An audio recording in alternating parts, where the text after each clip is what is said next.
Hello friends, welcome to Bhoomika kitchen. ನಾನು ನಿಮ್ಮ ಭೂಮಿಕಾ ಸುದರ್ಶನ್. ಎಲ್ಲರೂ ಹೇಗಿದ್ದೀರಾ? ಎಲ್ಲರೂ ಚೆನ್ನಾಗಿದ್ದೀರಾ ಅಂತ ಭಾವಿಸ್ತಾ ಮಕ್ಕಳಿಗೆಲ್ಲ ಇಷ್ಟ ಆಗುವಂಥ ಮಣಿ ಇಡ್ಲಿ ಮಾಡೋದು ಹೇಗೆ ಅಂತ ತೋರಿಸ್ತೀನಿ.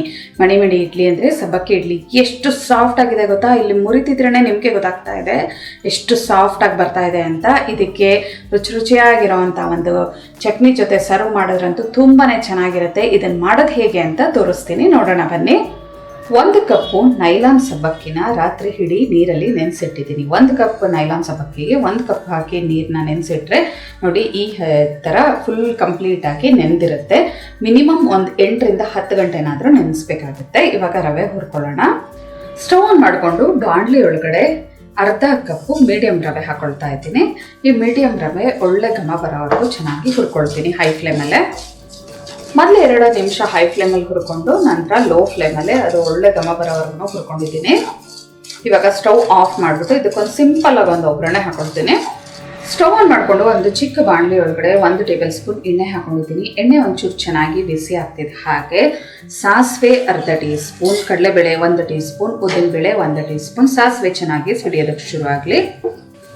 ಸಾಸಿವೆ ಸಿಡಿಯೋದಕ್ಕೆ ಶುರು ಆಗ್ತಿದೆ ಹಾಗೆ ಕಂಪ್ಲೀಟ್ ಲೋ ಫ್ಲೇಮ್ ಮಾಡಿಕೊಂಡು 2 ಹಸಿಮೆಣಸಿನ್ಕಾಯಿ ಸಣ್ಣದಾಗಿ ಕಟ್ ಮಾಡ್ಕೊಂಡಿರೋದು, ಜೊತೆಯಲ್ಲೇ 1 ಗರಿ ಕರಿಬೇವಿನ ಸೊಪ್ಪನ್ನ ಸಣ್ಣದಾಗಿ ಕಟ್ ಮಾಡ್ಕೊಂಡು ಹಾಕೊಂಡಿದ್ದೀನಿ. ತುಂಬ ದೊಡ್ಡ ಎಲೆ ಇದ್ದಿದ್ದರಿಂದ ಇದನ್ನು ಜಸ್ಟ್ ಈ ಥರ ಮಿಕ್ಸ್ ಮಾಡಿಕೊಂಡ್ರೆ ಸಾಕು.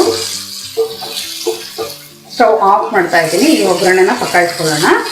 ಸಬ್ಬಕ್ಕಿಗೆ ಹುರಿದಿರೋಂಥ ರವೆ ಒಂಚೂರು ಬೆಚ್ಚಗಾದ್ಮೇಲೆ ಹಾಕೊಳ್ತಾ ಇದ್ದೀನಿ.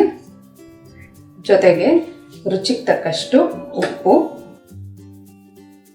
ಅರ್ಧ ಕಪ್ಪು ಮೊಸರು, ಗಟ್ಟಿ ಮೊಸರು ಹಾಕೊಳ್ತಾ ಇದ್ದೀನಿ ಇಲ್ಲಿ.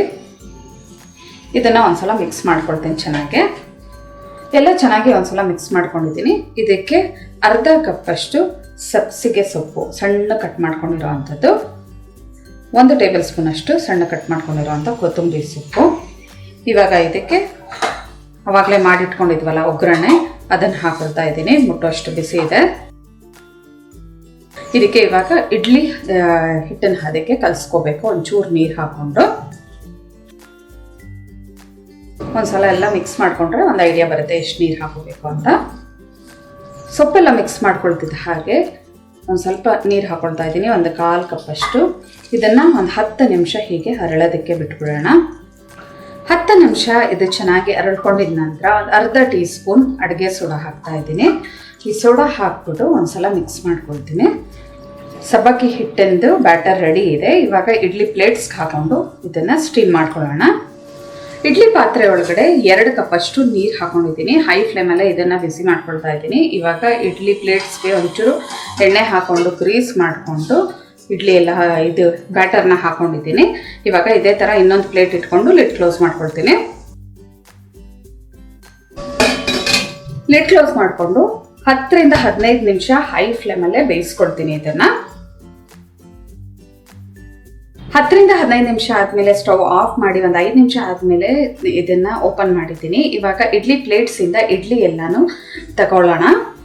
ನೋಡಿದ್ರಲ್ಲ ಬಿಸಿ ಬಿಸಿ ಸಬ್ಬಕ್ಕಿ ಇಡ್ಲಿ ಅಥವಾ ಮಣಿ ಇಡ್ಲಿ ಮಾಡೋದು ಹೇಗೆ ಅಂತ. ಇದಂತೂ ತುಂಬಾ ರುಚಿಯಾಗಿರುತ್ತೆ, ಜೊತೆಗೆ ಸಾಫ್ಟಾಗಿ ಕೂಡ ಇರುತ್ತೆ. ಇದಕ್ಕೆ ಒಂದು ನೀವು ಖಾರವಾಗಿರೋವಂಥ ಚಟ್ನಿ ಅಥವಾ ಒಂದು ಬಾಂಬೆ ಸಾಗು ಮಾಡಿಕೊಟ್ಬಿಟ್ರಂತೂ ಎಷ್ಟು ರುಚಿಯಾಗಿರುತ್ತೆ ಗೊತ್ತಾ? ನಿಮ್ಮನೆಯಲ್ಲೂ ಕೂಡ ಒಂದ್ಸಲ ಟ್ರೈ ಮಾಡಿ ಹೇಗಿದೆ ಅಂತ ನನಗೆ ಕಮೆಂಟ್ ಬಾಕ್ಸಲ್ಲಿ ತಿಳಿಸಿ. ಇವತ್ತಿನ ಈ ರೆಸಿಪಿ ನಿಮ್ಗೆ ಇಷ್ಟ ಆದರೆ ಲೈಕ್ ಮಾಡಿ, ಶೇರ್ ಮಾಡಿ. ಯಾರೆಲ್ಲ ಇನ್ನೂ ಭೂಮಿಕಾ ಕಿಚನ್ಗೆ ಸಬ್ಸ್ಕ್ರೈಬ್ ಆಗಿಲ್ಲ ದಯವಿಟ್ಟು ಸಬ್ಸ್ಕ್ರೈಬ್ ಆಗಿ. Thanks for watching.